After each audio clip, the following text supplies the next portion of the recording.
मैं सागर पत्रिका के लेखक और गागर में सागर हिंदी क्लास में आपका हार्दिक स्वागत एवं अभिनंदन करता हूँ। पिछली वीडियो में भाषा की परिभाषा में बात की, भाषा की परिभाषा क्या होती है और भाषा के सिद्धांत, ठीक। उसके बाद हम लोग भाषा की क्या क्या विशेषताएं होती है उस पर भी हम बात की।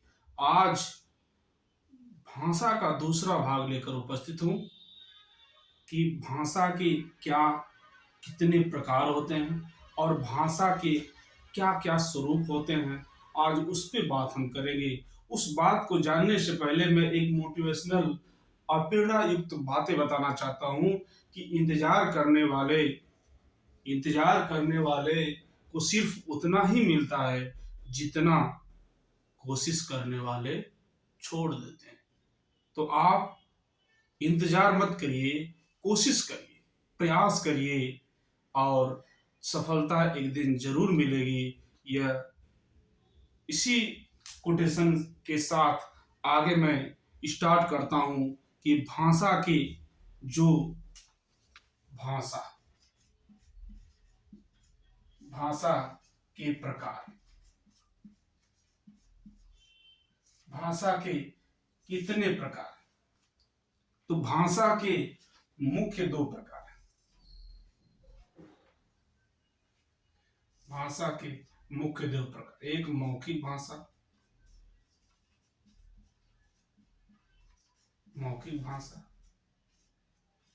दूसरा लिखित भाषा।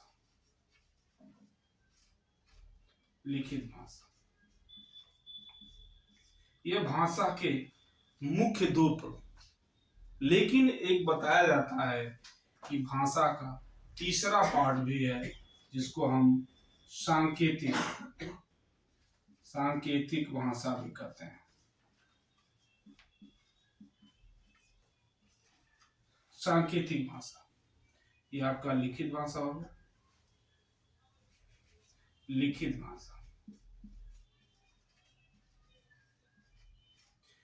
भाषा और सांकेतिक भाषा, मौखिक भाषा। यह भाषा के मुख्य रूप से दो ही भेद होते हैं, एक मौखिक भाषा, दूसरी लिखित भाषा। लेकिन एक बताया जाता है कि सांकेतिक भाषा भी होती है, ठीक ना। तो मौखिक भाषा क्या है? जैसे जो हम अपने मुंह से बोलकर जो भाव या विचार, जो हमारे मन में जो भाव या विचार होते हैं, बोलकर जो प्रकट करते हैं, उसी को हम मौखिक भाषा कहते हैं। लिखित भाषा जो अपने मन के भाव या विचार जो होते हैं हम लिख कर व्यक्त करते हैं, लिखित भाषा कहलाती है। और कुछ मन या भाव विचार जो हम संकेतों के द्वारा अपने विचार आपको प्रकट करते हैं, वह कहलाती है सांकेतिक भाषा। जैसे गूंगा व्यक्ति चाहे बच्चा होता है, वो कहीं न कहीं संकेत के द्वारा ही अपने भाव या विचार व्यक्त करता है। गूंगा व्यक्ति होता है, वो बोल तो पाता नहीं है, लिख तो पाता नहीं है, लेकिन फिर भी वह जो अपने भाव या विचार होते हैं, एक संकेतों के माध्यम से वह अपना भाव या विचार व्यक्त करता है। तो सांकेतिक मौखिक भाषा क्या है? मौखिक भाषा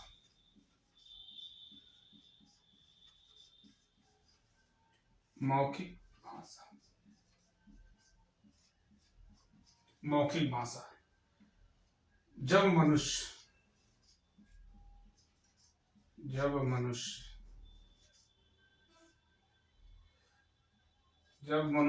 अपने भाव या विचार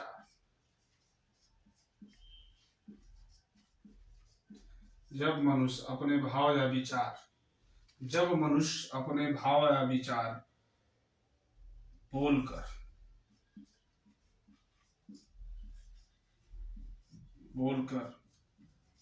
प्रकट करता है, जब मनुष्य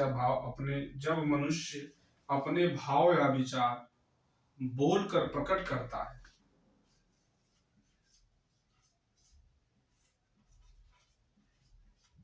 है उसे मौखिक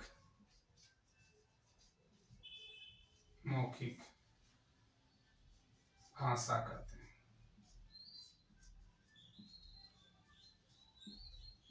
उसे मौखिक भाषा कहते हैं।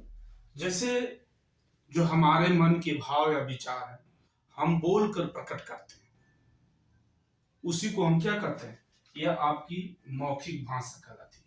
जो हमारे मन के विचार या भाव होते हैं, बोलकर प्रकट करते हैं, और दूसरे के भाव को या विचार को हम समझते हैं, वही आम की जो कहलाती है मौखिक भाषा। इसमें आता है, जैसे हम ले सकते हैं, कौन कौन है जो मौखिक भाषा के अंतर्गत आता है।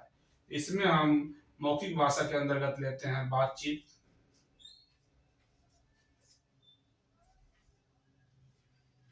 बातचीत बातचीत हो गया। इसके बाद दूरदर्शन,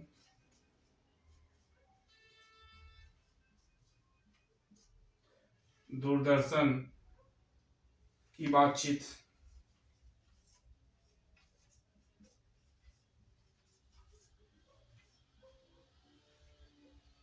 जैसे दूरदर्शन की बातचीत हो गई, बातचीत हो गया, नाटक हो गया,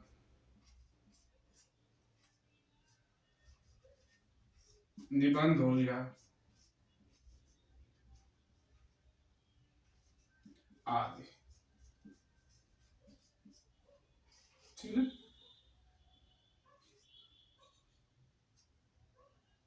इस तरीके से यह मौखिक भाषा, जो अपने भाव या विचार बोलकर जो हम प्रकट करते हैं, वह कहलाती है आपकी मौखिक भाषा। ठीक है। इस तरीके से यह मौखिक भाषा आपकी रही। लिखित भाषा, नंबर 2, लिखित भाषा। जब मनुष्य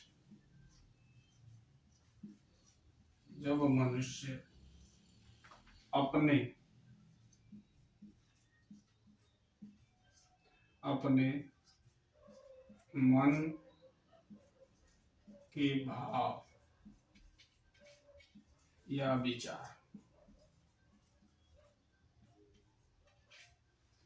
जब मनुष्य अपने मन के भाव के विचार को मुंह से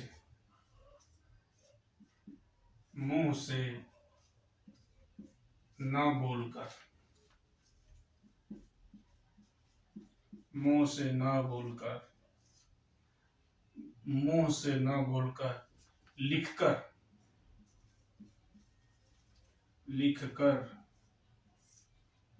प्रकट करता है,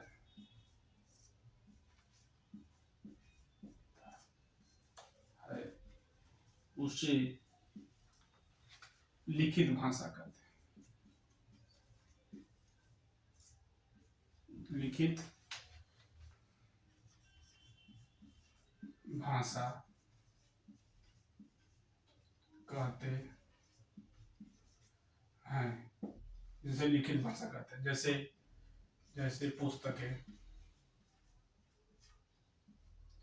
जैसे पुस्तकें, पत्र, समाचार पत्र,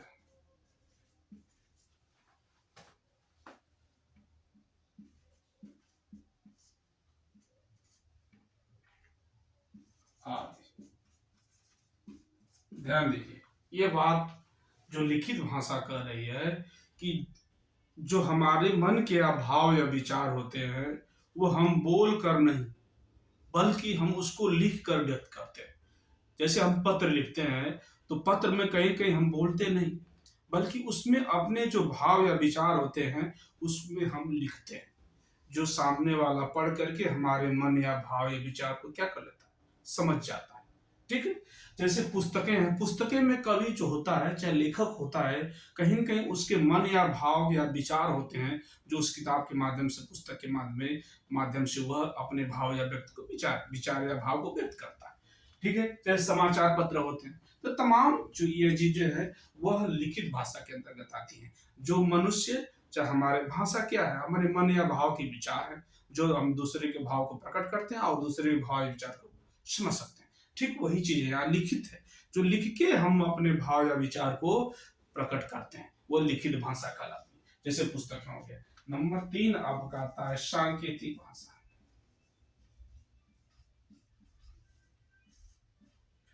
सांकेतिक सांकेतिक भाषा। सांकेतिक भाषा क्या है? जब मनुष्य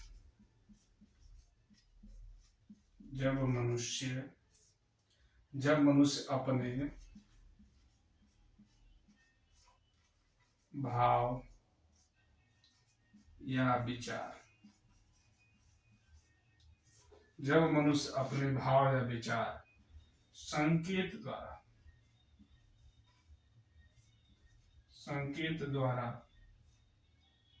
प्रकट करते हैं,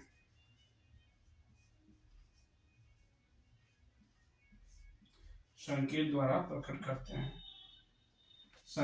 प्रकट करते हैं उसे सांकेतिक भाषा कहते हैं।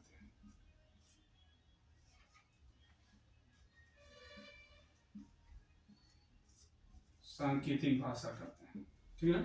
जैसे व्यक्ति जो भी होता है उस संकेतों के द्वारा, जैसे गूंगा व्यक्ति होता है, जैसे कुछ भाव या विचार ऐसे होते हैं जो हम संकेत के द्वारा ही व्यक्त करते हैं। जैसे गूंगा व्यक्ति होता है, उसको पानी की जरूरत होती है, जैसे भूख की जरूरत होती है। जैसे बच्चा होता है, जब उसको भूख लगती है तो रोने का प्रयास करता है, संकेत उसका यही है, रोने लगता है।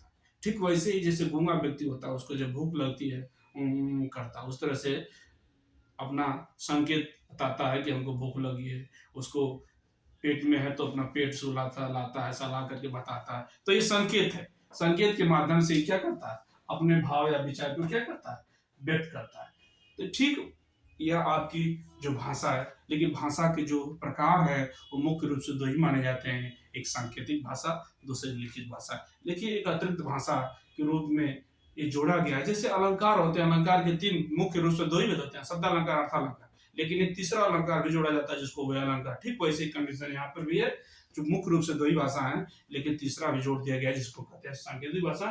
क्योंकि संकेत के द्वारा भी कहीं न कहीं हम अपने भाव या विचार को व्यक्त करते हैं। किसी को बुलाना होता है तो इस तरह से बुलाते हैं, तो ये संकेत है, इसी को हम सांकेतिक भाषा कहते हैं।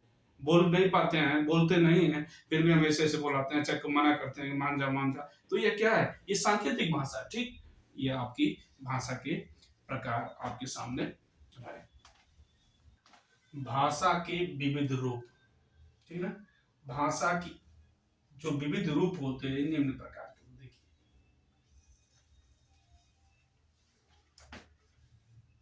नंबर 1, राजभाषा।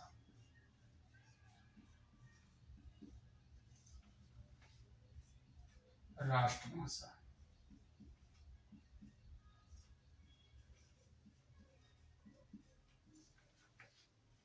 मातृभाषा।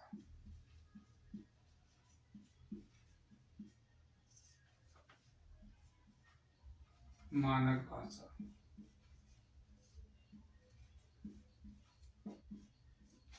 संपर्क भाषा।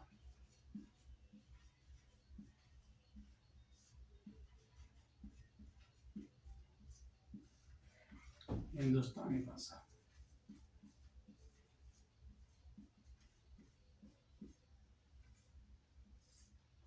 हिंदुस्तानी भाषा,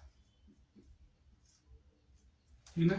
यह भाषा के जो विविध रूप है, संपर्क भाषा भी है, हिंदुस्तानी भाषा भी है, मानक भाषा भी है, मातृभाषा भी है, राष्ट्रभाषा भी है, राजभाषा, ठीक है। तो यह जो भाषा के विविध रूप है, इस पे हम बात करेंगे कि क्या क्या इसके विविध रूप, ठीक ना। तो मातृभाषा में विविध रूप में नंबर 1 हम आते हैं राजभाषा।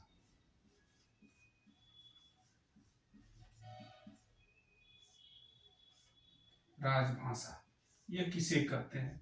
यहां से एक प्रश्न जरूर आता है कि राजभाषा क्या है, किसे कहते हैं? तो जो कार्यालयों की भाषा होती है, ठीक है, जो कार्यालय की भाषा होती है उसी को हम राजभाषा कहते हैं, ठीक है। जो कार्यालयों की भाषा होती है उसको क्या कहते हैं? राजभाषा। राजभाषा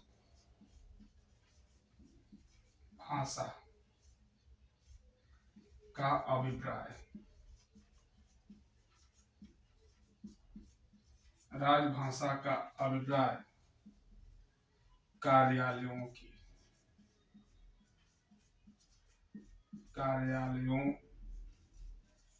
की भाषा, कार्यालयों की भाषा। जो राजभाषा का जो अभिप्राय होता, अर्थ होता है कार्यालयों की भाषा। इसकी जो परिभाषा बनती है कि सरकारी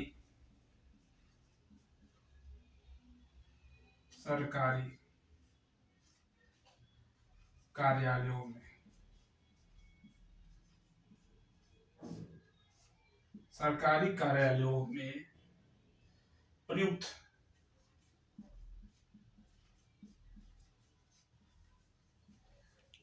सरकारी कार्यालयों में प्रयुक्त होने वाली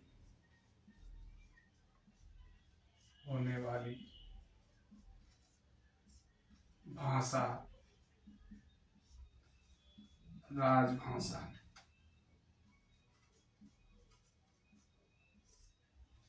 कहलाती है।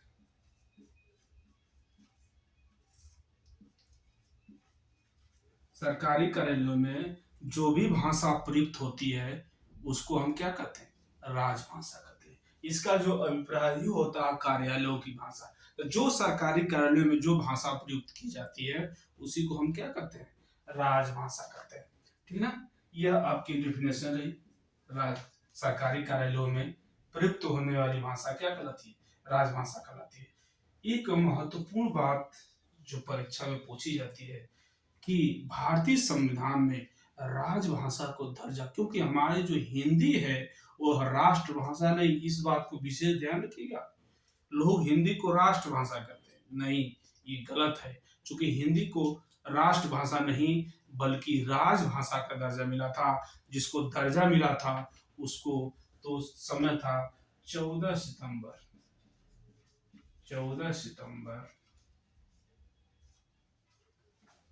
सन 1949।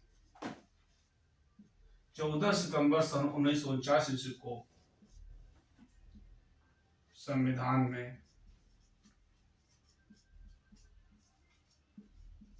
में हिंदी को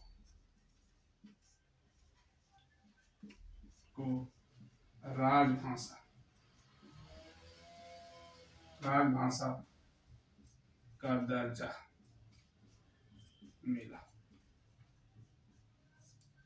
यह बहुत महत्वपूर्ण है, कहीं न कहीं इस बात को ध्यान रखिएगा। यह TGT, PGT, UGC, NET, higher education, मतलब जितने भी प्रतियोगी परीक्षाओं का यूपी टेट,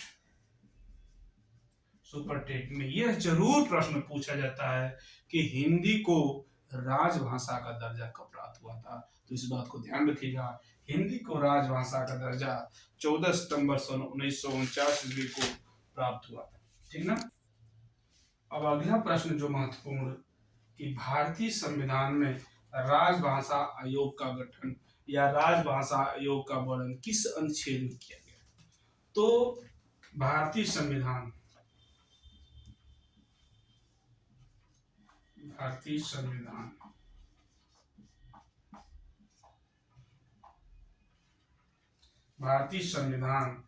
के भाग 17 में अनुच्छेद 343 से 351 तक जो है राजभाषा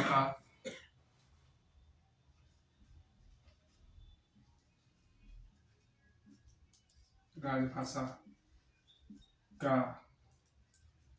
वर्णन है। ठीक ना? ये ध्यान रखिएगा, ये बहुत महत्वपूर्ण है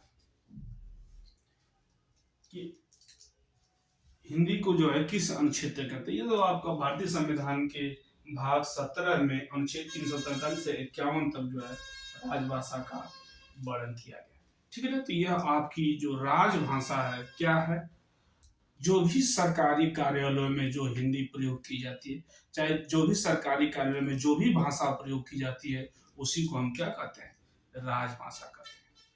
अभी तक हमारी हिंदी को राष्ट्रभाषा का दर्जा नहीं मिला है, इस बात को आप विशेष ध्यान रखिएगा।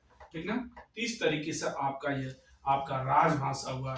जो अब जो राजभाषा जो आयोग गठन किया गया था, ठीक है, अभी इसकी चर्चा अभी मैं कर रहा हूं कि राजभाषा आयोग,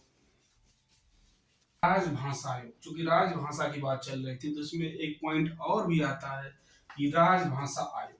तो राजभाषा आयोग का गठन अनुच्छेद 344 के अंतर्गत। इस बात को ध्यान रखिएगा, ये बहुत महत्वपूर्ण है, ये परीक्षा में पूछा जाता है।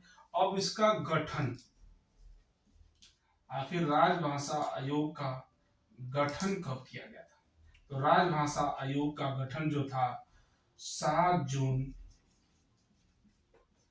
1955, 7 जून 1955 ईस्वी में। ठीक है, ये बहुत महत्वपूर्ण है। नेट, टीजीटी, पीजीटी, मतलब जितने भी हिंदी की प्रतियोगी परीक्षा, यूपी टेट, उसमें भी कहीं न कहीं यह जरूर पूछता है कि राजभाषा आयोग का गठन किसकी अध्यक्षता में और कब किया गया था। तो ये ध्यान रखिएगा, 7 जून 1955 ईस्वी में राजभाषा आयोग का गठन किया गया। ठीक ना। राजभाषा आयोग का गठन 7 जून 1955। अब प्रश्न जो बहुत महत्वपूर्ण है कि किसकी अध्यक्षता में, ठीक है, तो किसकी अध्यक्षता में? तो यह थे बीजी खेर,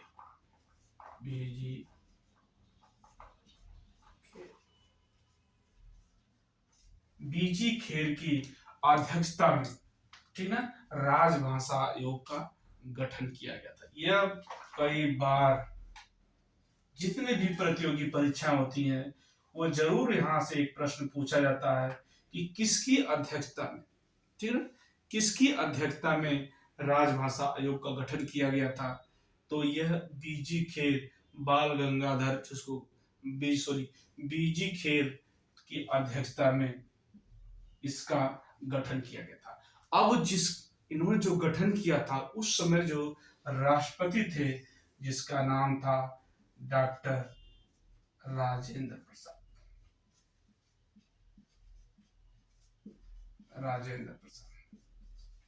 डॉक्टर राजेंद्र प्रसाद, ठीक है, उस समय क्या थे, राष्ट्रपति थे। राष्ट्रपति के देख रेख में बीजी खेर की अध्यक्षता में जो है राजभाषा आयोग का गठन किया गया था, जो अनुच्छेद 344 के अंतर्गत आता है। और गठन कब किया गया था? 7 जून 1955 में इसका गठन किया गया था। यह जो बीजी खेर थे, इनकी एक बहुत महत्वपूर्ण बात है, यह उच्चतम न्यायालय के न्यायाधीश थे।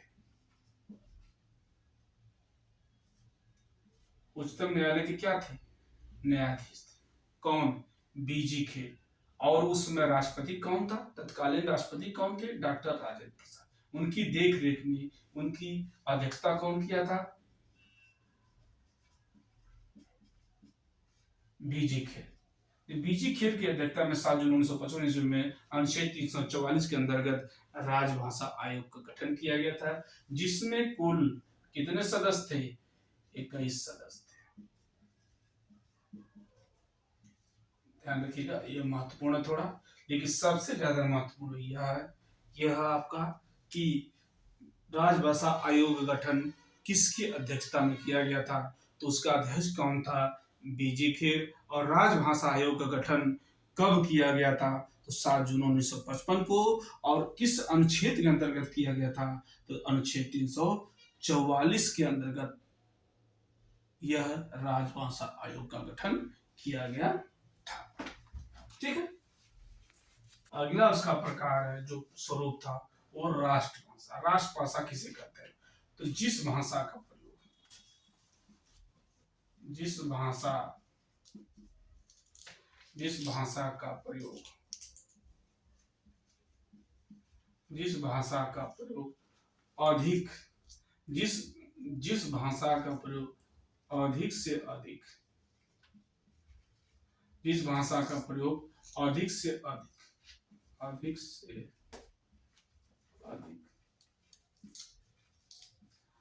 से अधिक लोगों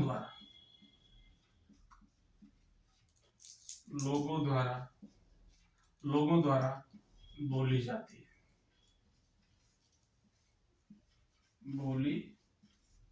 जाती है उसे राष्ट्रभाषा कहते हैं। मतलब जिस भाषा का प्रयोग बहुसंख्यक लोग करते हैं, मतलब अधिक से अधिक लोग जिस भाषा का प्रयोग करते हैं उसी को हम क्या कहते हैं? राष्ट्रभाषा कहते हैं। ठीक है। तो जिस भाषा का प्रयोग मतलब बहुसंख्यक मतलब होता है अधिक से अधिक लोग जिस भाषा का प्रयोग करते हैं उसको हम क्या कहते हैं? राष्ट्रभाषा कहते हैं। ठीक ना। तो अगली वीडियो में इसके जो बचे हुए पार्ट हैं उसको लेकर उपस्थित होंगे। तब तक के लिए धन्यवाद।